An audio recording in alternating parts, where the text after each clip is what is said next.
继续来看台湾旅客登就韩国的新闻，原因是去互人指控恶意来破坏到旅馆的房间。韩国的旅馆业者讲，有2个台湾旅客带入去饭店了后，就一直啰嗦。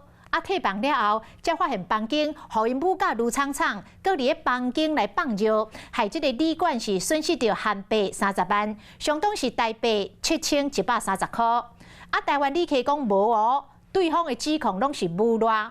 讲一开始想讲是冷气歹去，甲头家娘反映，结果是无插头。了后头家娘就一直甲因徛空。台湾旅客讲，因啥物破坏的代志拢无做哦。双方是一个讲好遐，一个讲饭咧，各说各话。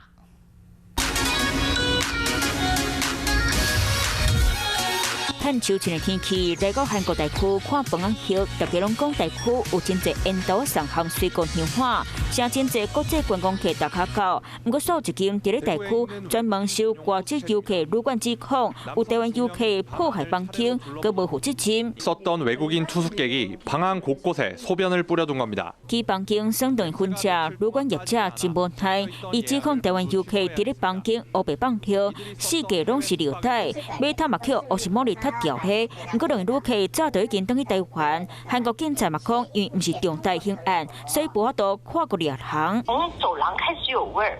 我只是敲门，没有想进去，但是那个尿骚味儿已经喷到走廊来了。叫警察来，然后他给我发了个短信说我笨，他说他已经到达台湾了。韩国行为看起了韩国新闻媒体，不过台湾旅客嘛伫咧平台捍卫款口。比对两边的讲法，韩国旅馆业者强调，台湾旅客挑工破坏，互旅馆损失30万韩票，超新台票7130整体。台湾旅客说讲，就是冷气海气，甲业者反映，结果是无插头，落尾就一直扣中国籍的头家娘徛空。嘛讲业者所指控的代志，拢是业者无拖，家己根本就无做啥。两边个人讲个人批，业者尾啊嘛，敢来当了钱，原因就是因为韩国无保证金的制度。房租付完之后，会预收一笔大概5000到，这个每家饭店通常不同，可能是5000，可能是100，他会希望去预留一笔押金啊，以免就是可能账务有漏失，遇到比较金额跟比较大的破坏情形，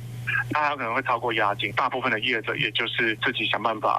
代志真相啥款，无人知。不过事件闹起了国际媒体，嘛互旅宿业者对台湾旅客有不好印象。你好，我是宋彦明。想掌握最及时的新闻资讯吗？赶紧订阅、按赞、开启小铃铛，锁定华视新闻 YouTube 频道。